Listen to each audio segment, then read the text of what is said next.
साकिब, ये तो आप इस पे भी कमेंट करना चाहें, ये जो 20 निकाती एजेंडा है इसके ऊपर भी, लेकिन ये जो साकिब साहब को 20 निकाती एजेंडा काफी हजम है। जी जी, अच्छा कल इन्होंने इस पे अच्छी बात की थी, इसलिए चले इस पे करते हैं। लेकिन ये जो कॉमनवेल्थ की रिपोर्ट आई है साकिब, मैं इस पे आपसे बात करना चाह रही हूँ।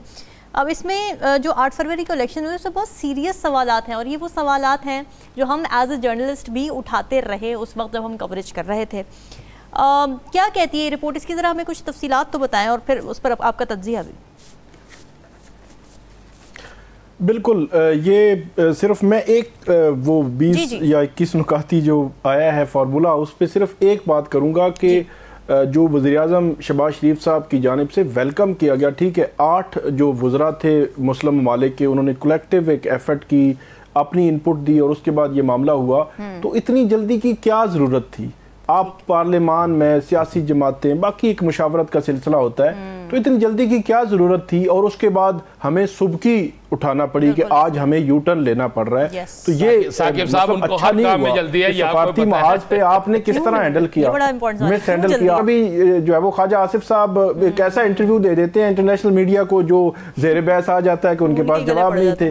फिर एक और जो है वो खातून वो शामिल हो जाती है उनके वफद में, वो एक खबर बन जाती है। अब ये खबर बन गई तो ये हुकूमत खुद ही अपने मामलात जो है वो खराब करती रहती है। ये कॉमनवेल्थ की रिपोर्ट जो है, ये ऑब्जर्वर ग्रुप 8 फरवरी इलेक्शंस को, मुझे पता है इस्लामाबाद में ये डॉक्टर गुडलक जो है ये आए थे। ये इसके जो है वो चेयरपर्सन है जो कॉमनवेल्थ कंट्रीज हैं, ऑस्ट्रेलिया, न्यूजीलैंड, बरतानिया, श्रीलंका, इन समेत मुतअद्दिद ममालिक के 13 मेंबरान जो है इसमें शामिल थे। बड़ी कंप्रीहेंसिव। अच्छा, एक चीज़ मैं आपको बता दूं, 8 फरवरी 2024 से लेकर आज तक अगर कोई डॉक्यूमेंटेड कोई चीज़ आई है बैनुल-अक़वामी सतह से, बातें होती रही हैं, लेकिन ऑब्जर्वर ग्रुप की बाकायदा तौर पे कोई डॉक्यूमेंटेड चीज़ आई है तो वो ये है, पहली दफ़ा आई है। बाकी सारी बातें होती रही हैं।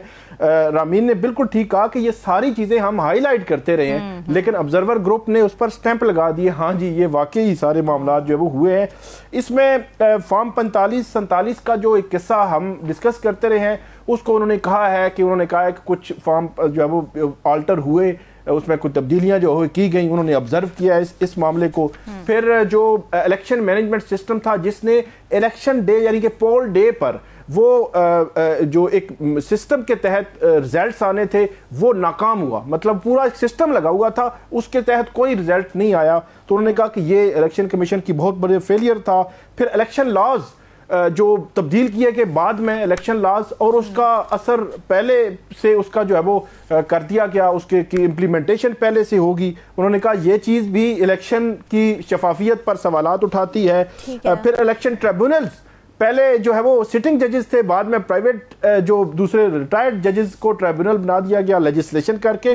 पोस्ट इलेक्शन ये बात जो है वो कर रहे हैं। फिर उन्होंने कहा कि इलेक्शन डे पर जो बंदिश हुई, इंटरनेट की, मोबाइल की बंदिश हुई, वो उसने बड़े सवालात जो है वो इस हवाले से जो है वो सवालात खड़े किए।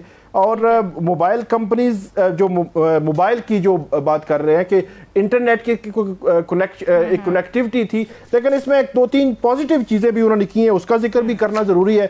उन्होंने कहा एक तो सिक्योरिटी के जो इंतजामात थे वो ठीक थे।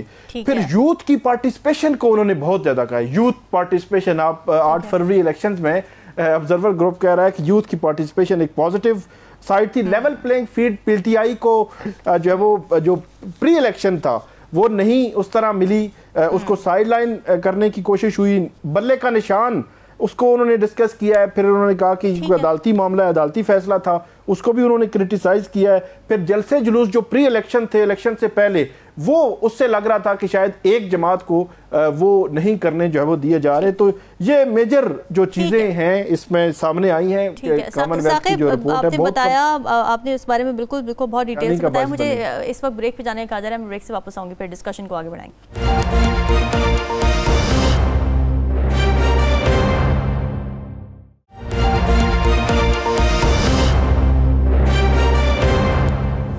वेलकम बैक जी। पीटीआई के हवाले से ये खबरें चल रही हैं। खुद अली अमीन गंडापुर ने भी अपना एक वीडियो स्टेटमेंट दी जिसमें उन्होंने इस बात का बरमला एतराफ़ किया कि पार्टी के अंदर डिवाइड है और डिवाइड की कोशिशें की जा रही हैं अलीमा खान की जानिब से, जो कि ज़ाहिर बहन है बानी पीटीआई की। तो ये बड़ी सीरियस एक्यूजेशंस हैं, और क्या हकीकत है इन एक्यूजेशंस की, और पार्टी के अंदर क्या वाकई अंदरूनी इख्तिलाफात इस हद तक बढ़ चुके हैं, इसी पर बात करेंगे। हमें ज्वाइन किया है रहनुमा पीटीआई अमजद अली याज़ी साहब। सर बहुत शुक्रिया हमें वक्त देने के लिए।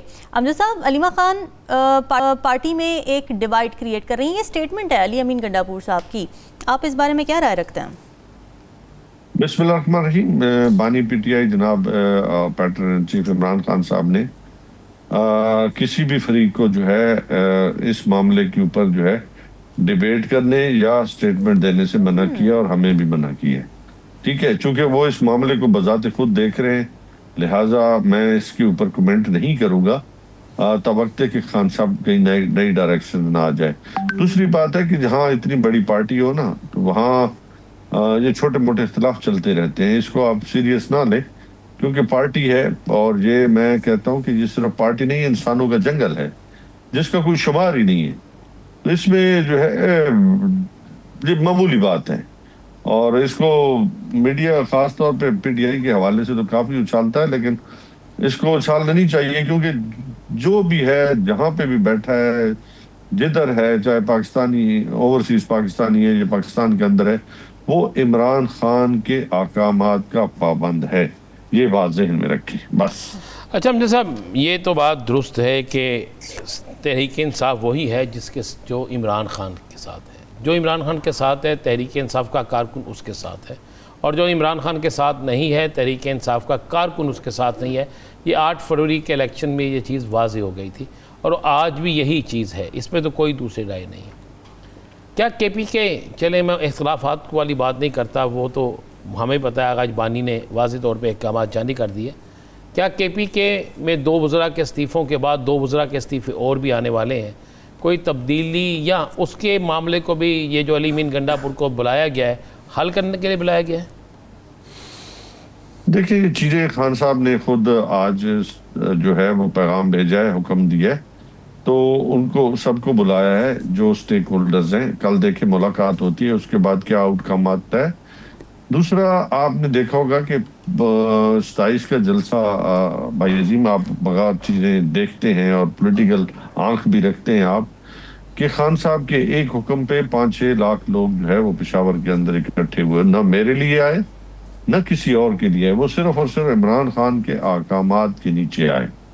तो इससे आप अंदाजा लगाएं कि हुक्म सिर्फ एक ही चलता है जिसका नाम है इमरान खान, कैदी नंबर 804, जो अडयाला जेल के अंदर बैठा है।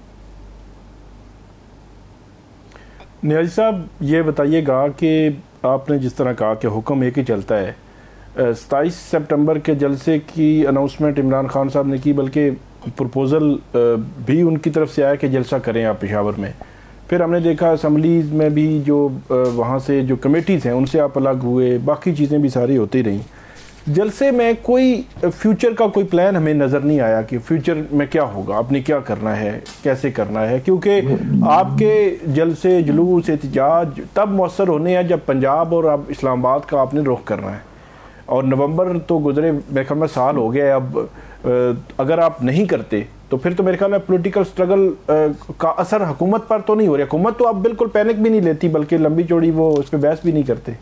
इस पे क्या कहेंगे कि मुस्तकबिल का प्लान नहीं दिया गया? प्लान है, प्लान किसने कहा नहीं दिया गया? देखो, 5 अगस्त का प्रोग्राम दिया गया, वहाँ से स्टार्ट हुआ 26 नवंबर के बाद, इतनी फस्तायत के बाद। फिर 14 अगस्त को पाकिस्तान जिंदाबाद रैलीज निकाली गई, फंक्शंस किए गए, केक काटे गए, लोग बाहर निकले, और उसके बाद आपने देखा होगा कि 27 का जलसा 5 लाख लोग इकट्ठा हुआ।